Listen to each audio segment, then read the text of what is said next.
పని జరిగిపోయింది. నువ్వు హ్యాపీగా ఉండొచ్చు రాజశేఖర్. ఇంకో 10 నిమిషాల్లో ఎమ్మెల్యే రాజశేఖర్ చనిపోయిన వార్త అన్ని న్యూస్ ఛానల్లో వస్తుంది. అతన్ని ఎవ్వరూ కాపాడలేరు. మరికొద్ది నిమిషాల్లో నియోజకవర్గం అంతా సంతాప సభలు జరుగుతాయి. రాజశేఖర్ శవాన్ని కాల్చేలోగా నా చేతిలో క్యాష్ ఉండాలి. లేకపోతే నేను ఇంకో మర్డర్ చేయాల్సి వస్తుంది.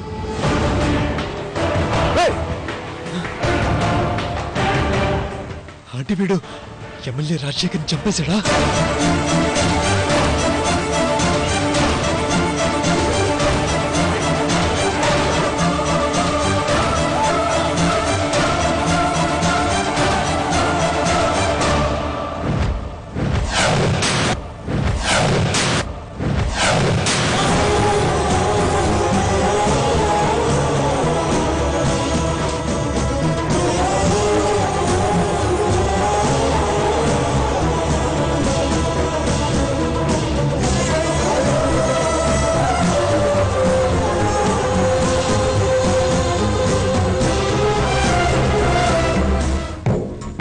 నిన్నటి నుంచి జరుగుతుంది సీన్, చూడలేక చస్తున్నాను.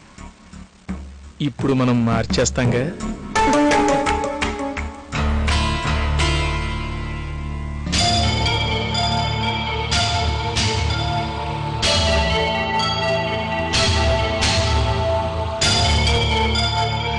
చంద్రశేఖర్, రాజశేఖర్ గురించి ఏమైనా తెలిసిందా?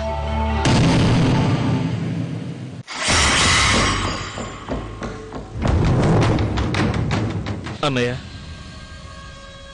పెద్దన్నయ్య గురించి ఏమన్నా తెలిసిందా అన్నయ్య?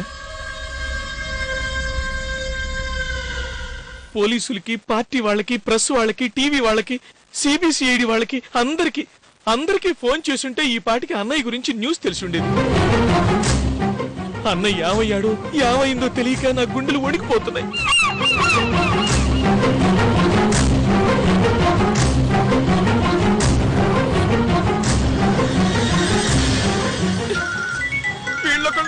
కష్టాలు కూడా పంచుకుని ఎవరు మధ్యలో డిస్టర్బ్ చేస్తారు. హలో, ఎవరయ్యా? అవును, నేనే మాట్లాడుతున్నాను.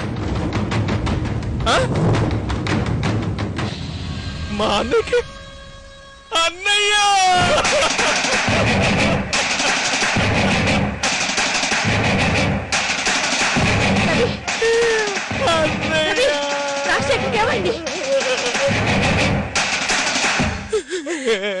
ఏమైంది రవి? ఏం చెప్పంటావు వదిన? కంటికి నీరు తప్ప నోట్లో నుంచి మాట్లాడలేదు నాకు. అందరూ ఇంతలా బాధపడుతున్నారంటే బావగారికి ఏదైనా? బావగారు చనిపోయారంట.